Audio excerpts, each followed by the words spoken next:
Stop trying to fix what they think of you. That instinct to correct them is the sound of your own surrender. Every time you open your mouth to clarify, you hand them the map to your interior. You think you are defending your name. You are actually feeding the wolves at your door. The masses do not want truth. They want a version of you small enough to fit inside their assumptions. And the moment you start explaining, you confirm you can be moved. Notice the pressure rising in your chest right now. That tight, restless heat when someone mislabels you. That urge to set the record straight. That is not strength. That is a leash, and they are holding the other end. You feel it at the office when a coworker twists your silence into arrogance. You feel it at the family table when a relative paints you as cold, lost, ungrateful.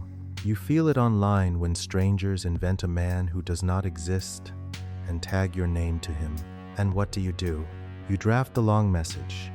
You rehearse the calm explanation in the shower. You build a courtroom inside your own skull and appoint yourself the defendant. Ask yourself something brutal. Who gave them the authority to judge? You did.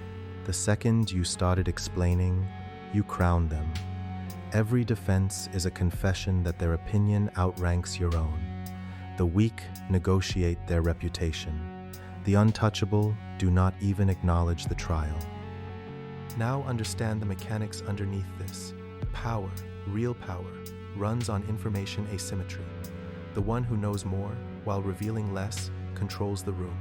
Your enemies, your envious peers, the smiling colleague, the bitter ex, the predatory boss, they all need one thing to operate: accurate data about you, your motives, your wounds, your next move. They cannot strike a target they cannot read. So when they float a false story about who you are, listen carefully. They are not insulting you. They are fishing. The accusation is bait. Your correction is the bite. The hook sets the moment you say, "No, that is not who I am. Let me explain." You just told them which lever moves you.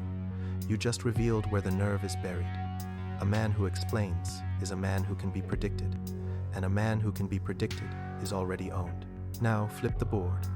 Imagine you are sitting at a long table in a corporate meeting in some glass tower in Manhattan, or a back room in Chicago.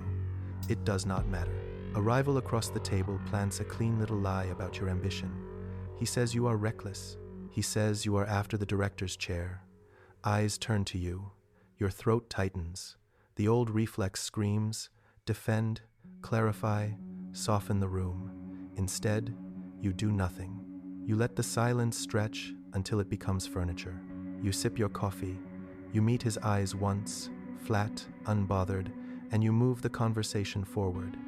What just happened in his nervous system? He expected resistance. He expected the bite. He got a wall. Now he is the one rehearsing in the shower tonight, wondering what you know, wondering what you are planning, wondering why his bait did not work. You did not win the argument. You deleted the argument. And in its place, you planted something far more dangerous to him: doubt. He will spend the next 3 weeks shadowboxing a version of you he invented in his own head, while you spend those 3 weeks sharpening the actual blade. This is the architecture of being misunderstood on purpose. Let them think you are arrogant. Let them think you are slow. Let them think you are soft, harmless, distracted, broken, finished. Every false portrait they paint of you is one more decoy walking the streets in your name.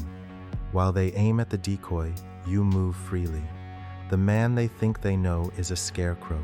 The real one is somewhere they cannot see, building, accumulating, watching.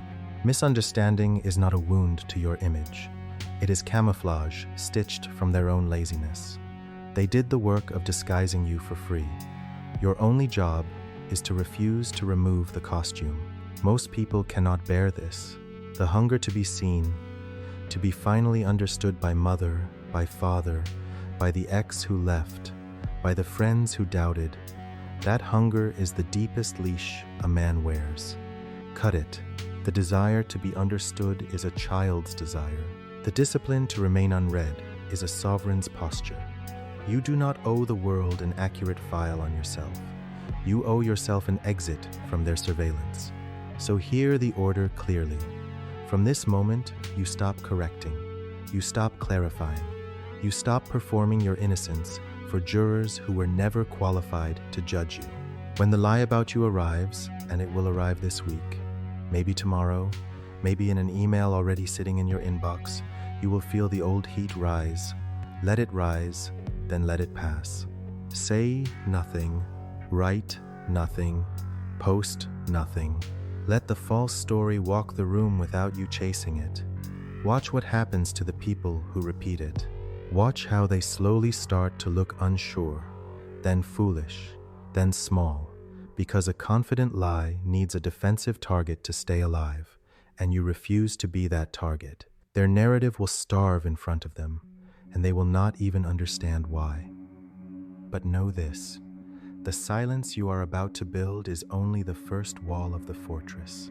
There is a deeper game underneath, because while you are learning to disappear from their judgment, there are men out there who have learned something colder: how to make the masses misread them on command, how to engineer the exact wrong impression in the exact right minds, how to weaponize their own reputation like a loaded trap. That is no longer defense, that is offense. And that is a door I will open for you in another room of this channel, when you are ready to stop being invisible and start being the one who decides what they see. Until then, stay unread, stay unreachable, and let them keep talking to a ghost.